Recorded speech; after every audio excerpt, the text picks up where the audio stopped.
what inspired me to help others with autism is that I am myself autistic. And I know what it feels like, and I know the limitations that exist as a result of it. When I was born, the chances of having autism was 1 in 660,000. So that kind of gives you an idea of how lucky I am.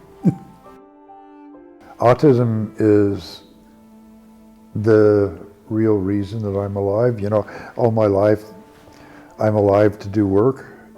The work I am to do is to create the foundation for autism.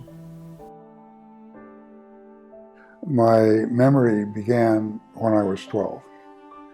But I had things in my pocket, and you know, I was walking around. Of course, I was eating, but it was like there wasn't a consciousness that was a part of my being at that point. And when my memory began, I was like coming alive in a world that was full of pain and chaos. The chaos was everything was moving, and mostly my perception was about colors and shapes, and the colors would be swirling and the shapes would be all mixed together. And later, as I began to develop more, the shapes became outlines for colors, and then the colors and the shapes together became pictures or images, and that is essentially the way things work for me now when I think. I don't think with the sounds of words like ordinary people do. My thinking process is in pictures. Because I don't think with the sounds of words, words had like no real importance to me. What was important was the feelings and the colors, which essentially were the meanings. And I could see the colors coming from my mother, my brother, my bosses. Yet when I would give them colors back, they ignored them. They didn't get the ideas, right?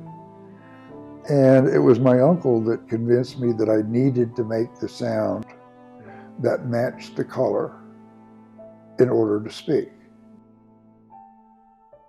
I discovered that I could mix dirt and water together, and I could make things out of dirt and water.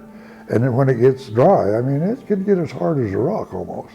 So the things that I was interested in, I would make models out of the clay with.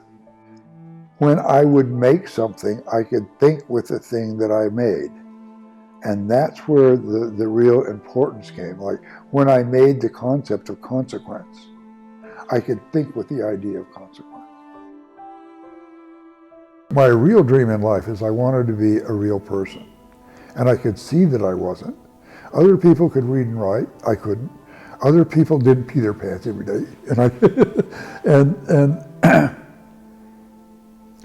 other people could talk, and I couldn't do that. So my real dream was to be like everybody else.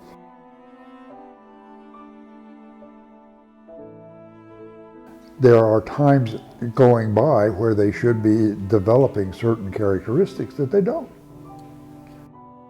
All knowledge is experiential.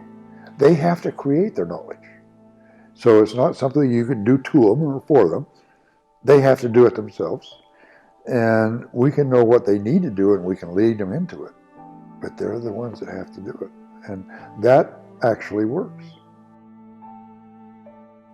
Is that we can't do this to these kids. They have to do it themselves.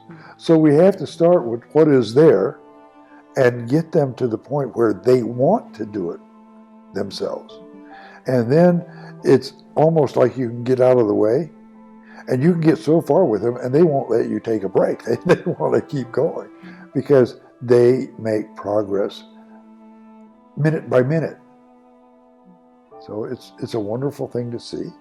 The goal from the beginning with autism was to allow the autistic individuals to experience everything that they can in life. We have something that works. You can either believe us or not believe us, but you're not going to know if it works or not until you see it happening or you become a part of it. So the invitation is take a shot at it. Give it, see if it will produce what it has produced for others. And that's, what have you got to lose?